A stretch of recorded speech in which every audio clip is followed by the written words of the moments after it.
Hi friends welcome to Shreyansi collection. तो बहुत सारा भौणी कहते विंटर सीजन छुआ मानक किसी कहतु ठंडा सर्दी जमी भल हो। देखो मु ठंडा सर्दी ये बनाऊँगी जो सतक सत मो पुअर भी ठंडा है मोर काली बहुत जोर ठंडा है। आईटा केवल छुआ नुह बड़ लोक भी खाईपारे जोटा कि ठंडा सर्दी हेल्ले मुझे पर्सनाली मो घरे तो बहुत सहज उपाय एठी मो पाखे जहाँ थी मुझे नहीं बन दूसरी कारण इनस्टाट मत बनवार था। जदि आप बनाऊँ पूरा प्रपर हुए बनवाक चाहूँ ताले आप 100 ग्राम अदा 100 ग्राम हलदी आउ 2 ରୁ 3टी आमला नियंतु।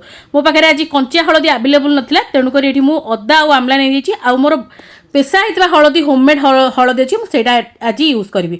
जदि कंचा हलदी न नौ होममेड हलदी ही यूज करेंगे जोटा गुंड हलदी। ये देखो टिके एमती हल्का पोड़ी नियंतु अदा आमला को जहाद्वारा कि तार गोटे कंचा अंश पलैब जोटा कि आम बेसी पेट को गरम करनी किंतु आमर बहुत बढ़िया भाव में कम दब। एमती करने द्वारा आमर बहुत तार गुण बढ़ी जाए। तेणुक ये टिके ना पोड़ी देती ये देखो पोड़ी ही आसला। तो ये आम चूल्हा को बंद करवा एमती ही ठंडा हाँक छाड़देवा।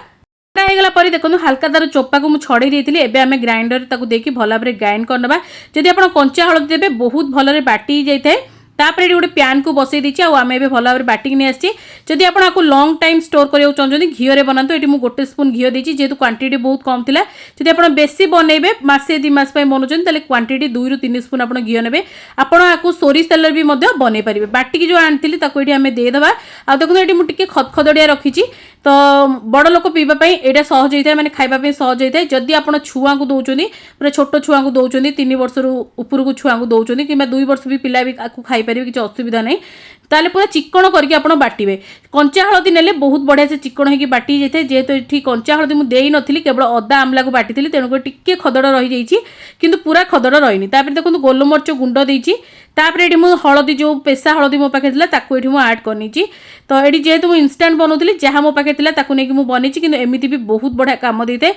जदि आप कंचा सब जिन ने बहुत भल जिते आप बाटुं 2 ରୁ 3ଟି आप तुलसी पत्र पकईकी बाटी पारे बहुत बढ़िया होता है। सब जिन आंटीबैक्टेरियल होता है तेणुक आम ठंडा कफ बहुत बढ़िया होता है। आपको आप बहुत भल भाव में भाजतु जमीक आम प्यान रू छाड़ी आसो आ भल भाव में भाजी हो 1 ରୁ 2 मिनिट समय लगी था जेहेतु बहुत कम अच्छी 1 ରୁ 2 मिनिट ही समय लगी। देखो भल भाव में भाजी देले ये देखो जी मुझे गुड़ देती 2 ରୁ 3 स्पून गुड़ देती छोट स्पून आउ 2 ରୁ 3 स्पून पछरे आड करी जिते आम गुड़ दे दो कौन हो गुड़टा मेल्ट हो जाए। मेल्ट हो गले पूरा पानी भाया हो जाए पूरा आम लिक्विड फॉर्म को पलि आसते बहुत बढ़िया भाव में आमर गोटे लिक्विड सिरप टाइप बनी जाए। जेहेतु मोर पाउडर गुड़ था बहुत ही कम पानी बाहर जदि आप मॉइस्चर वाला गुड़ अच्छी कि जोटा पतला गुड़ आसे पानिया गुड़ आसे से ही गुड़ यूज कले आहरी बढ़िया माने होता है। ये सिरपटी देखो ये सिरप भाया ही रखु।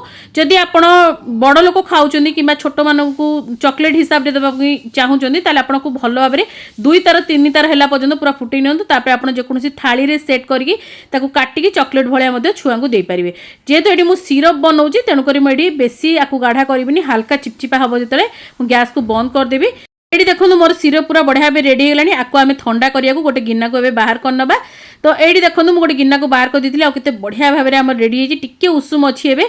आपको पूरा ठंडा है जेकोसी एयरटाइट कंटेनर में आप 10 ରୁ 20 दिन आराम से रखिपारे जमा भी खराब ही न थाए। आदि आप बहुत लंग लास्टिंग करने चाहते घी पकेबे आदि आप घी खाना सोरिष तेल पकई करेंगे एका बेले ठंडा छाड़ी पलैब एत बढ़िया होता है। यहाँ खाइबा टेस्टी लगी है जमा भी खराब लगे कि कड़ा लगे। आड़ी देखो मुझे जेहेतु गोटे सप्ताह बनई थी तो मुझे गोटे एयरटाइट कंटेनर में स्टोर कर देती। तो आपको आप बाहर रखिपारे फ्रिज रखिए फ्रिज रखिले ठंडा हो तो किसी लाभ मिलनी बाहर ही रखु।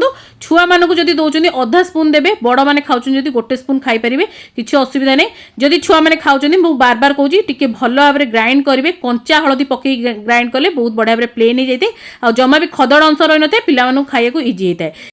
आठी जी टेक्सचर मु रखी एति टेक्सचर मो फैमिली रे समस्ते खाई पारंती तेणुक एमती टेक्सचर रखी नहले तो आप पूरा प्लेन करके बाटिकी भल भाव में रांधिकी रखिपारे बहुत बढ़िया थे। ट्राए करूँ केमती लगे मत जनइबे। वीडियो भल लगी लाइक करेंगे शेयर करेंगे सब्सक्राइब करने को चैनल को बिल्कुल भी भूलें।